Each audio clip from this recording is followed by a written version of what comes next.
Hello guys, I am again here to explain our new method of preparation of alkyl halides. Last lecture में मैं आपको alkyl halides का free radical substitution process बता चुका हूँ। मैंने लास्ट में बताया था कि एल्केन की reaction fluorine, chlorine, bromine, iodine के साथ किस कंडीशन के साथ कैसे कराई जाती है, वो सारी बातें डिटेल में बताई थी।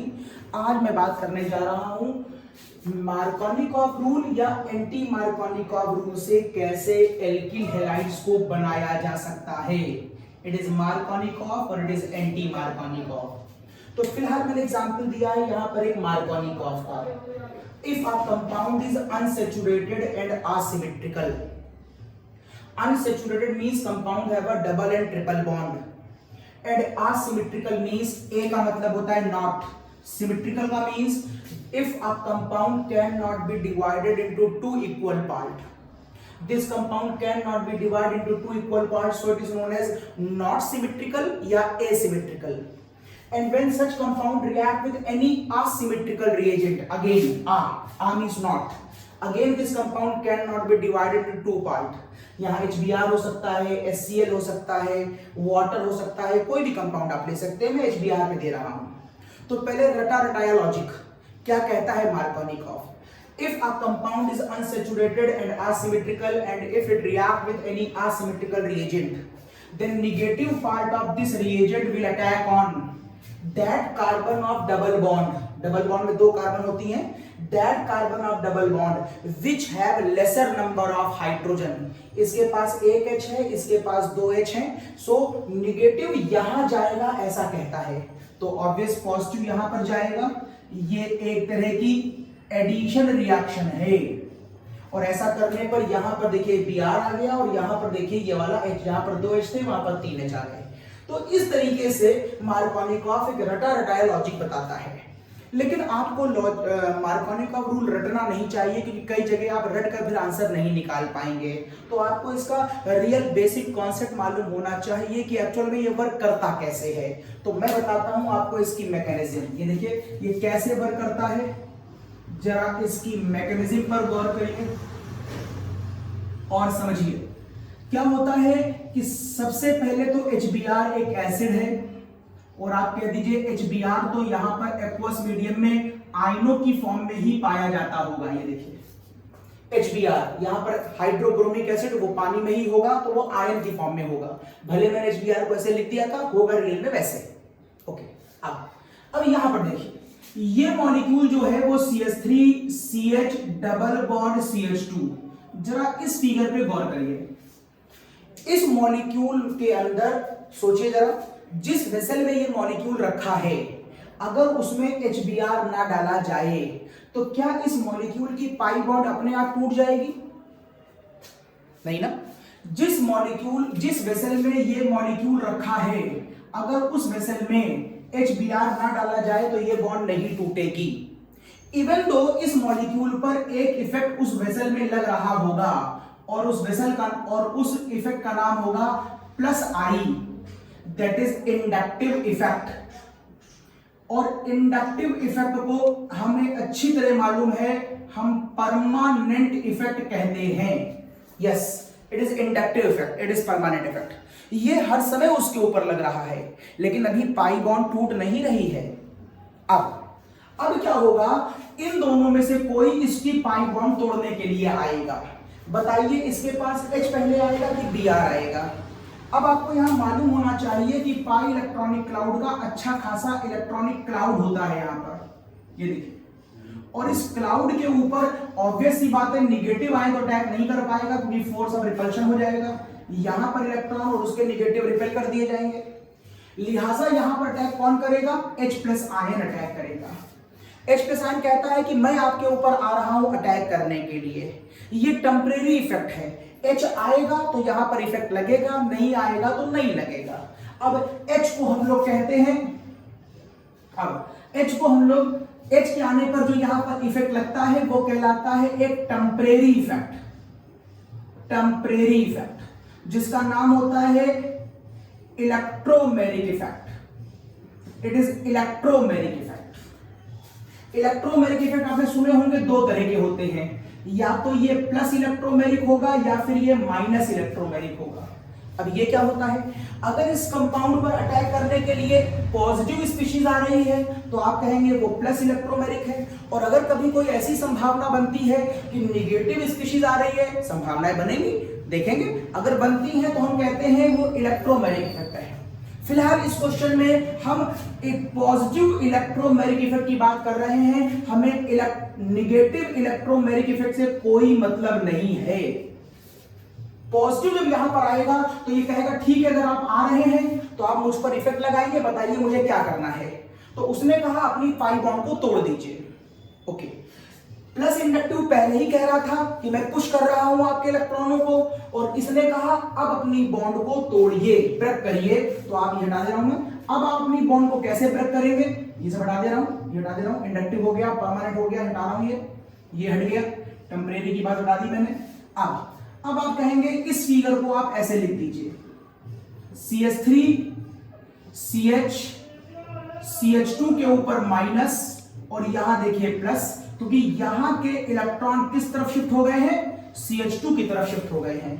इधर शिफ्ट क्यों नहीं हुए, CH3 प्लस आई इफेक्ट लगा रहा है, पुश कर रहा है, इलेक्ट्रॉन आगे जाएगा, आगे जाएगा तो यहां निगेटिव और यहां पॉजिटिव आएगा। देखिए निगेटिव और पॉजिटिव आ चुका है।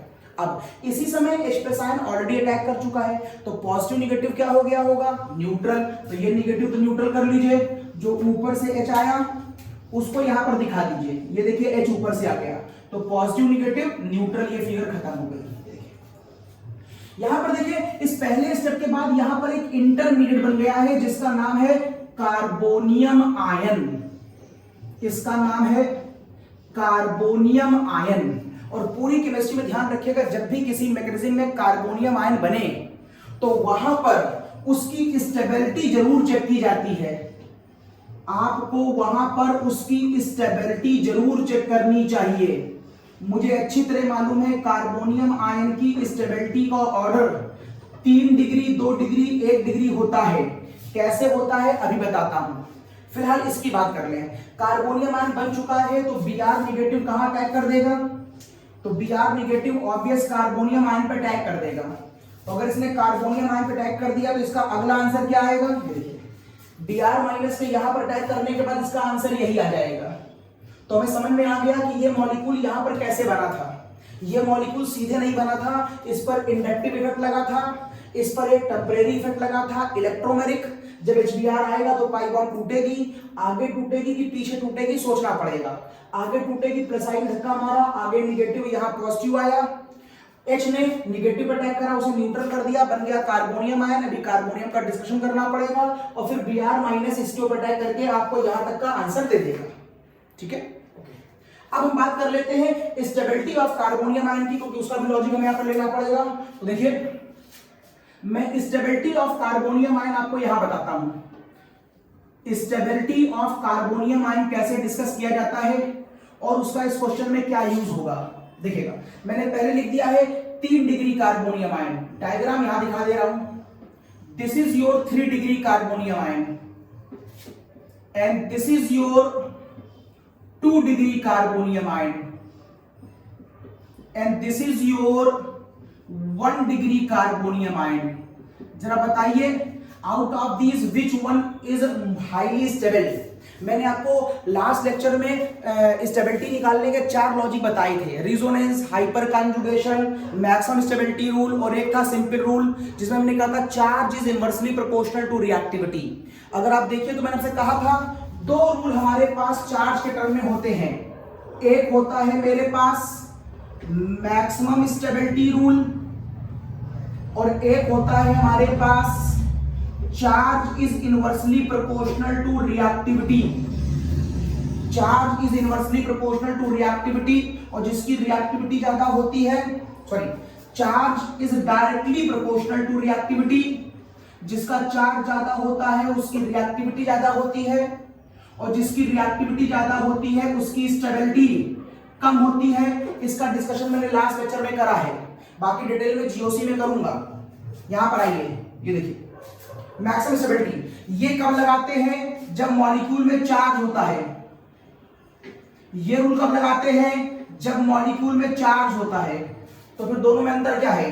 ये तब लगाते हैं जब मॉलिक्यूल के हाइब्रिडाइजेशन, ये तब लगाते हैं जब मॉलिक्यूल के हाइब्रिडाइजेशन डिफरेंट होते हैं, और ये तब लगाते हैं जब मॉलिक्यूल के हाइब्रिडाइजेशन सेम होते हैं, जिनको आप कंपेयर कर रहे हैं।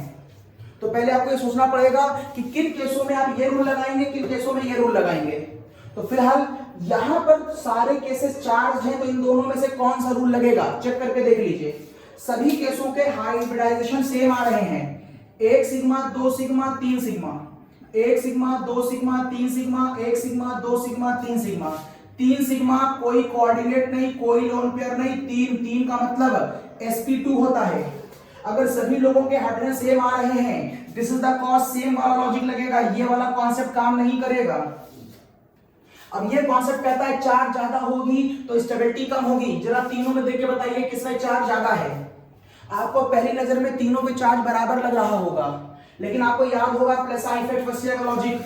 अगर इसके ऊपर इतना बड़ा चार्ज था, मान लीजिए मैं चार्ज इतना बड़ा मान लेता हूं, पहले इसके पास ये चार्ज था, इसके पास ये चार्ज था, और इसके पास ये चार्ज था।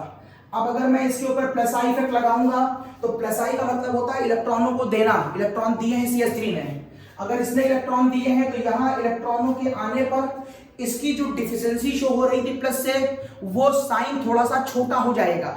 साइन बड़ा होने का मतलब इलेक्ट्रॉन ज्यादा कम है, और जैसे जैसे साइन छोटा होता जाएगा इसका मतलब वो डिफिशिएंसी कंपनसेट होती जा रही है। आप यहां से लगाएंगे तो ये साइन थोड़ा छोटा हो जाएगा, इधर से देंगे तो ये थोड़ा सा और छोटा हो जाएगा, इधर से देंगे तो ये थोड़ा और छोटा हो जाएगा। जबकि यहां पर आप ये कंपनसेशन दो ही तरफ से कर पाएंगे, लिहाजा इसका साइन 2 ही बार छोटा होगा। यहां पर आप एक तरफ से दे पाएंगे तो इसका साइन केवल 1 बार छोटा होगा। बताइए कहां पर साइन सबसे ज्यादा बार छोटा होगा? यहां पर। चार्ज ज्यादा छोटा हो गया है, चार्ज बहुत कम हो गया है, इसलिए स्टेबिलिटी क्या हो गई होगी?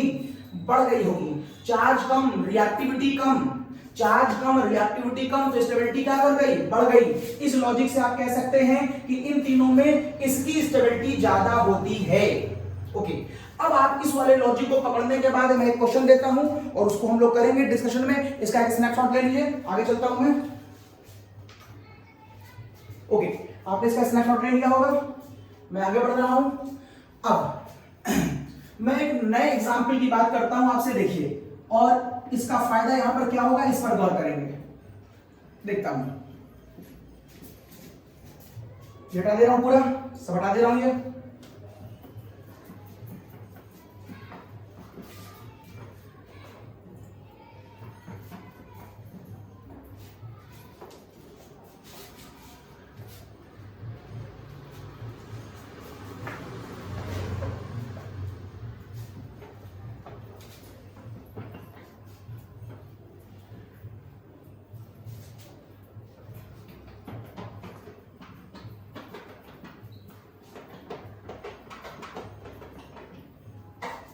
ओके ना, तो मैंने आपको क्वेश्चन दे दिया, ये देखिए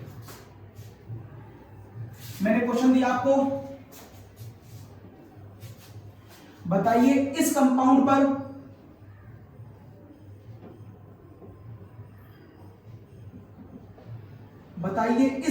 पर अगर HBr लगा दिया जाए तो क्या आंसर आएगा? अब आप रटे लॉजिक से बोलेंगे तो आप कह देंगे कि इसका निगेटिव वाला पार्ट डबल बॉन्ड के 2 कार्बन में से वहां चला जाएगा जहां H पहले से कम होगा। काउंटिंग कर लें, इट इज 1 2 3 4।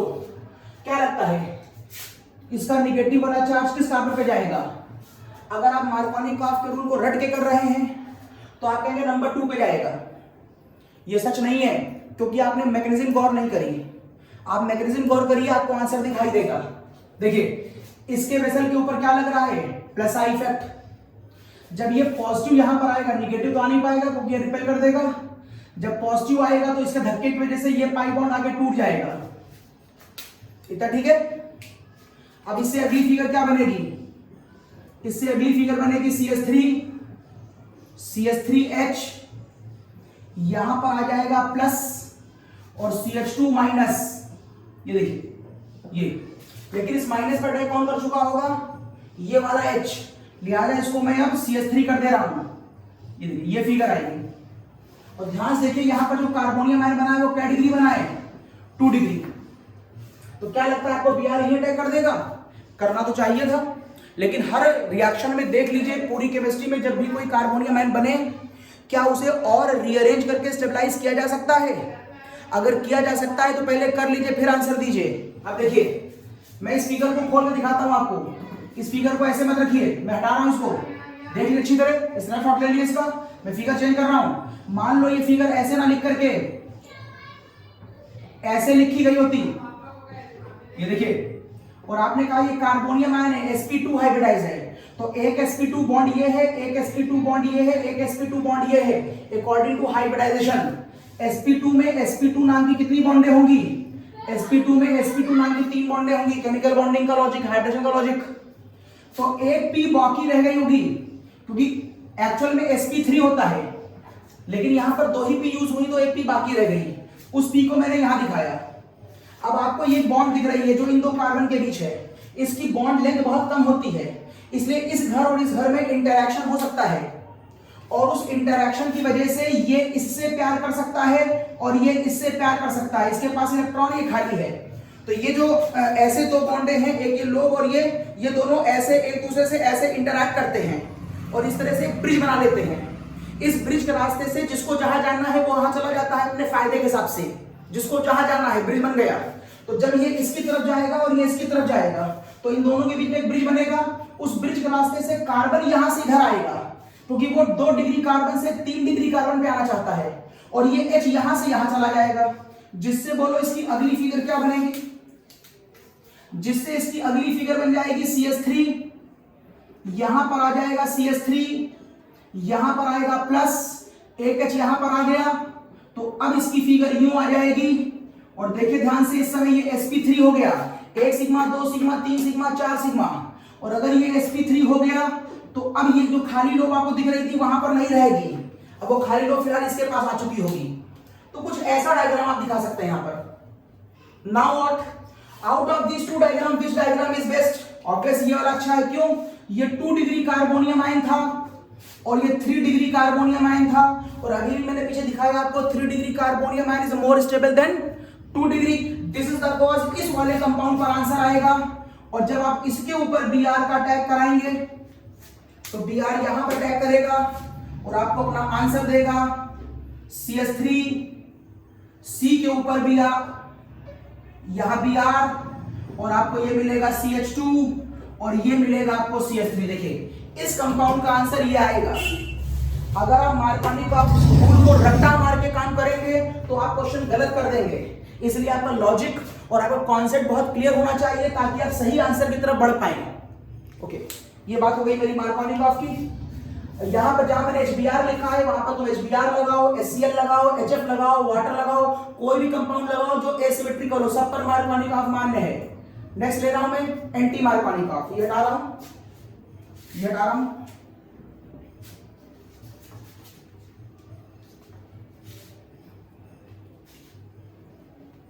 अगला केस एंटी मार्कोनिकॉफ का। एंटी मार्कोनिकॉफ रूल तब लगता है जब वहां पर कोई पेरोक्साइड अवेलेबल हो एज अ कैटालिस्ट। इस रूल को देने वाले साइंटिस्ट का नाम खरैश था, इसीलिए इसे खरैश इफेक्ट भी कहते हैं।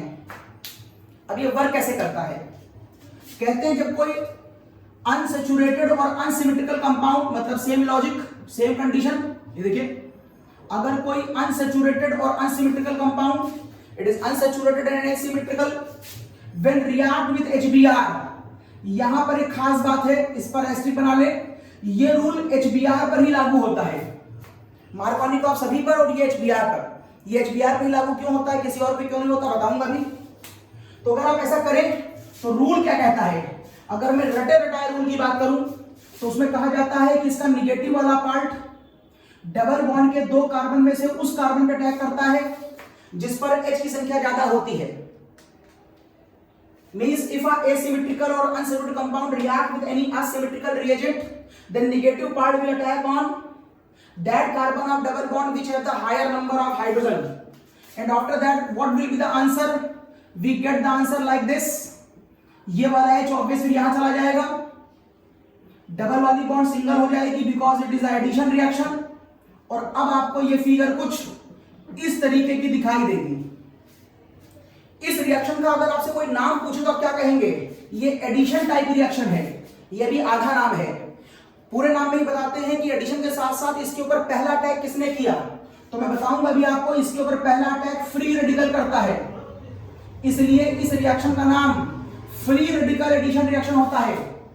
जबकि मार्कोनिकॉफ में पहला अटैक इलेक्ट्रोफाइल कर रहा था H+ आयन, इसलिए अगर आप मार्कोनिकॉफ रूल की बात करें तो मार्कोनिकॉफ रूल के रिएक्शन का अगर आप टाइप पूछे तो मैं कहूंगा वो इलेक्ट्रोफिलिक एडिशन रिएक्शन थी। That was a electrophilic addition reaction, क्योंकि वहां पर पहला अटैक किसने किया था? H+ आयन ने। और यहां मैं दिखाऊंगा कि पहला अटैक रेडिकल करेगा। अब मैं समझाने जा रहा हूं, सुनिएगा। पहले तो बुक में लिखा हुआ कॉन्सेप्ट ही गलत लगता है मुझको, बुक में लिखी हुई लैंग्वेज ही गलत लगती है। वजह, बुक कहती है कि इसका निगेटिव वाला पार्ट इस पर अटैक करता है, लेकिन आपको अच्छी तरह मालूम है कि किसी भी बॉन्ड के होमोलिटिक फिजन होने की 5 कंडीशनें हैं, और उन 5 कंडीशनों में से एक कंडीशन होती है पेरोक्साइड। अगर आपने पेरोक्साइड लिया है तो यहां पर होने वाले फिजन हिट्रोलिटिक नहीं होमोलिटिक होंगे, तो हिट्रोलिटिक है ही नहीं। अगर हिट्रो होगा ही नहीं तो पॉजिटिव निगेटिव बनेगा ही नहीं, तो फिर निगेटिव कैसे बोल दिया? यहां तो सारे फिजन होमो होंगे, तो निगेटिव क्यों बोला? ये ठीक ऐसे ही समझ लीजिए जैसे आपको हाई स्कूल में ऑक्सीजन की वैलेंसी -2 पढ़ाई जाती थी और सोडियम की वैलेंसी +1। वो आपको ज्यादा बताने के इच्छुक नहीं होते थे, उनको लगता था कि काम चला लो, खाली घुमा फिरा के समझा लो, काम खत्म हो जाए केमिस्ट्री के अंदर। ठीक वैसा ही है, ये डिटेल बताना नहीं चाहते बुक के अंदर, इसलिए उन्होंने आपसे कहा कि मार्कोनिकॉफ पढ़ा ना, बस उसका उल्टा कर दो। मार्कोनिकॉफ में निगेटिव वाला पार्ट वहां जाता है जहां H पहले से कम है, तो यहां उल्टा कर दो, यहां ज्यादा भी भेज दो। याद कराने की खाली एक ट्रिक निकाल ली, सच्चाई नहीं बताई।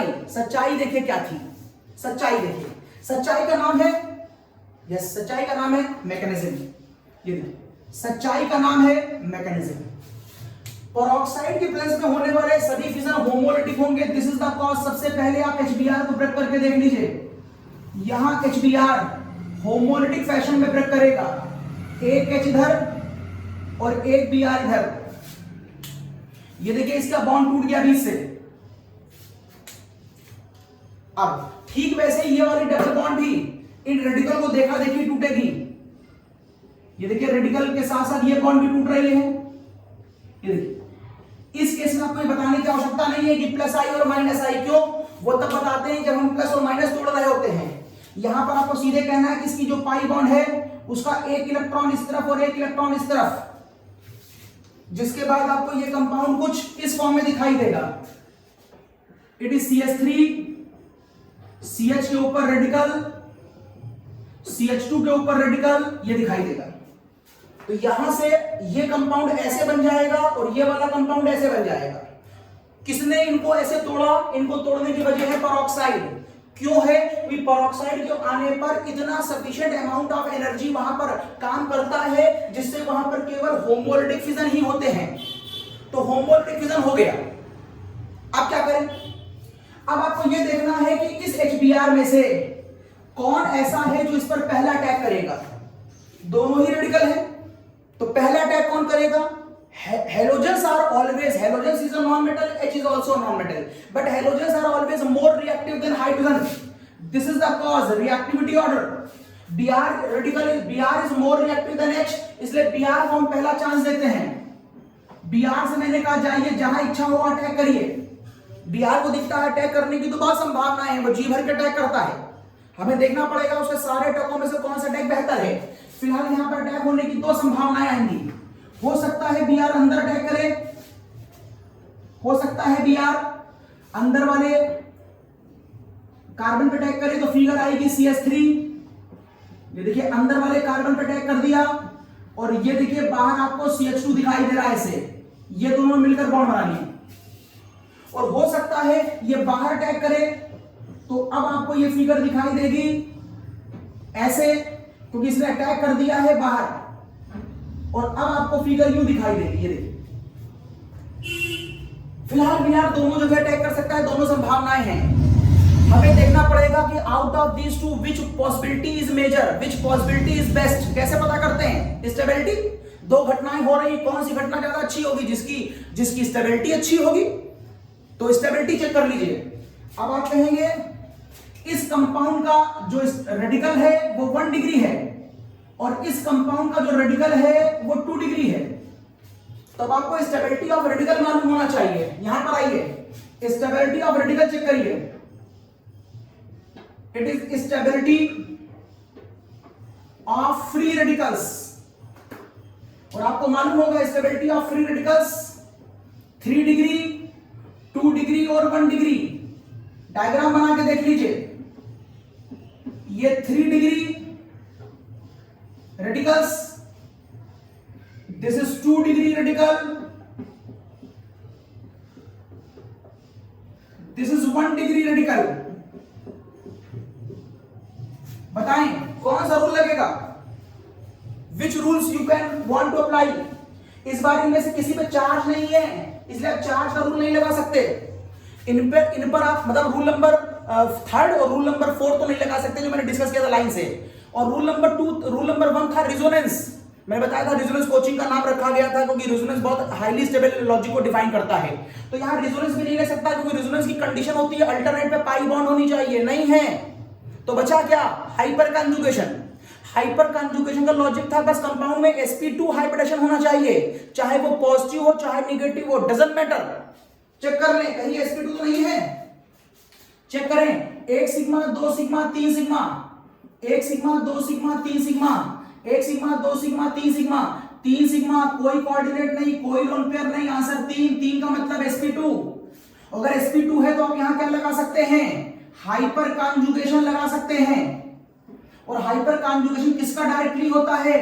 नंबर ऑफ अल्फा एच का। मतलब किसी कंपाउंड में जितने ज्यादा अल्फा एच होंगे वो कंपाउंड उतना ज्यादा हाइपर कॉन्जुगेशन शो करता है। और हाइपर कॉन्जुगेशन एक वर्क होता है, कोई कंपाउंड जितना वर्क करेगा उतना एनर्जी का लॉस करेगा, एनर्जी लॉस करेगा, सिस्टम की एनर्जी गिर जाएगी और उसकी स्टेबिलिटी बढ़ जाएगी। इस लॉजिक को लगा के देखिए, अगर आप यहां चेक करें तो ये सपोज किया जाता है एज फंक्शनल ग्रुप। फंक्शनल के जस्ट बगल में आने वाला कार्बन अल्फा कार्बन 3 बार है, इसके बगल इसके बगल इसके बगल। अगर इसके बाद कोई कार्बन होगा तो बीटा होगा, उसके बाद कोई कार्बन होगा तो वो गामा होगा, बताया था मेरे कल के लेक्चर में। तो यहां पर 3 अल्फा कार्बन है, H 9 है। यहां पर अल्फा कार्बन 2 है, अल्फा H 6 है। यहां अल्फा कार्बन 1 है और अल्फा H 3 है। जितने ज्यादा अल्फा H होंगे उतना ज्यादा हाइपर कॉन्जुगेशन होगा। This is the cause stability order ये है। तो अगर इस लॉजिक को यहां लगा दिया जाए तो मैं समझ गया 2 degree carbon free radical highly stable होगा और 1 डिग्री लेस स्टेबल होगा। इसका मतलब ये जल्दी बनना ही नहीं चाहेगा, लेकिन ये बनेगा। अगर ये बनेगा तो फर्दर इसके ऊपर अटैक कौन करेगा? फर्दर इस पर अटैक करेगा H। अब इसके ऊपर ये देखिए H रेडिकल अटैक करेगा। अगर H रेडिकल ने इस पर अटैक करा तो आपको फर्दर आंसर मिलेगा CH3 CH2 CH2Br। अगर आप इससे आगे बढ़ते हैं तो यहां से आपको आंसर मिल सकता है CH3 CHBr CH3। ये कंपाउंड आपको 90% और 98% मिलेगा और ये कंपाउंड आपको 2% मिलेगा। किसी किसी बुक में कोई परसेंटेज का वर्जन लिखा हुआ है, कहीं किसी से 90 से 10 लिख दिया है, डजंट मैटर। आप खाली इतना कहिए कि ये कंपाउंड आपका मेजर होगा और ये कंपाउंड आपका माइनर होगा, और क्यों होगा उसकी वजह बता दी मैंने आपको। तो कुल मिलाकर के ये बुक में लिखा होना ही गलत था कि इसका निगेटिव वाला पार्ट इस पर अटैक करेगा। सच्चाई में देखिए होमोल डिफ्यूजन होने की वजह से इस पर ऐसा कोई निगेटिव डेवलप ही नहीं होता। तो बुक में ये लॉजिक सिर्फ आपको मार्कोनिकॉफ का उल्टा बताने के लिए बताया गया था, वो आपको सच लॉजिक बताने की इच्छुक नहीं थे, इसलिए उन्होंने शॉर्ट में आपको समझा दिया। तो समझ जाइए बुक की वो जो लैंग्वेज लिखी हुई है वो गलत है। आपको लैंग्वेज का मार्कोनिकॉफ के रूल की लैंग्वेज याद नहीं करनी है, आपको उसका लॉजिक याद करना है। अब ये रिएक्शन केवल HBr में होती है। तो भाई ऊपर आने वाले कंपाउंड HCl में क्यों नहीं होती? HF की बात तो हम नहीं करेंगे, आपको पहले बता चुका हूं मैं। HCl तो एक्सप्लोसिव होता है, उसको तो हम लोग अलग से हमेशा सेपरेट अलग एकदम अलग से ही डिस्कस करते हैं। तो मैं HCl की बात करता हूं और इसके नीचे मैं आपसे HI की बात कर लेता हूं। यस, तो साहब HBr के लिए जितनी रिक्वायर्ड अमाउंट ऑफ एनर्जी है वो पेरोक्साइड की प्रेजेंस में डेवलप होती है और वो मिलती है उसको। जितना पेरोक्साइड के लिए required amount of energy catalyst की वर्किंग के लिए होता है उतना HBr के लिए सफिशिएंट होता है। लेकिन ध्यान से देखिए अगर आप, तो HCl का अमाउंट ऑफ एनर्जी ज्यादा रिक्वायर्ड है। चेक करके देखिए जरा, देखिए अगर आप HCl की बॉन्ड लेंथ देखें, HBr की बॉन्ड लेंथ देखें और HI की बॉन्ड लेंथ देखें, किस बॉन्ड को तोड़ना सबसे आसान है? इसको, उसके बाद इसको सबसे मुश्किल है। एंटी मार्कोनी का रूल केवल इतनी एनर्जी डेवलप करता है कि HBr की बॉन्ड टूट जाए। जस्ट सपोज यहां पर रिक्वायर्ड अमाउंट ऑफ एनर्जी 50 है, यहां पर 60 है और यहां पर 30 है, तो अगर ये रिएक्शन केवल 50 की एनर्जी डेवलप करता है तो 60 वाले कंपाउंड को तोड़ नहीं पाएगा ना। This is the cause anti Markovnikov का रूल HCl पे अप्लाई नहीं होता। लेकिन HI को तोड़ सकता है ना। रिक्वायर्ड अमाउंट ऑफ एनर्जी 50 तो डेवलप हो रही, 30 रिक्वायर्ड है, बिल्कुल तोड़ देगा। तो यहां से भी रेडिकल बनेगा और यहां भी रेडिकल बनेगा, सही है ना। लेकिन ये मॉलिक्यूल एक संख्या में नहीं होते हैं, ऐसे मॉलिक्यूल लाखों संख्या में होंगे, तो यहां पर बहुत से रेडिकल बनेंगे I के, सही है ना। और I के बहुत सारे रेडिकल, I की प्रॉपर्टी है कि वो I के बहुत सारे रेडिकल इस कंपाउंड पर अटैक करने से पहले आपस में ही रिएक्शन करके वापस I2 बना लेते हैं। ये I2 की अपनी प्रॉपर्टी है। ये I2 पूरी केमिस्ट्री में ऐसा करता है, जहां जहां वो मौका पाएगा वहां वहां I मिलकर के I2 बना लेगा। This is the cause, only this is the cause कि HI फर्दर एंटी मार्कोनी का रूल में जल्दी पार्टिसिपेट नहीं करता, क्योंकि वो टूटता तो है लेकिन I2 बना लेता है और HCl टूटता ही नहीं है। तो इस लेक्चर में मैंने आपको मार्कोनिकॉफ और एंटी मार्कोनिकॉफ से एल्किल हैलाइड बनाना बताया और हम लोग इसके बाद नेक्स्ट लेक्चर में मेथड ऑफ प्रिपरेशन हो गया हमारा। हमने आपको पहले लेक्चर में बताया था होमोलिटिक वाला प्रोसेस, जिसमें मैंने आपको मेथेन के ऊपर fluorine, chlorine, bromine, iodine, sunlight के साथ रिएक्ट करना बताया था। वहीं पर मैंने आपको सॉल्ट रिएक्शन बता दी थी। उसके बाद मैंने आपको वहीं पर एल्कोहल की, ईथर की रिएक्शन PCl5 SOCl2 से बताई थी, उसकी मैकेनिज्म बता दी थी। और अब बता दिया मैंने आपको इसमें मार्कोनिकॉफ और anti Markovnikov. Okay, next lecture में मिलते हैं। हम आपको पढ़ाने जा रहे हैं प्रॉपर्टीज ऑफ एल्किल हैलाइड और इसमें हम आपको बताएंगे SN1 SN2 in a very much detail, जिसका यूज केवल इस चैप्टर में नहीं आगे भी कई चैप्टरों में होगा। तो अगले लेक्चर में मिलते हैं after a short commercial break. Bye.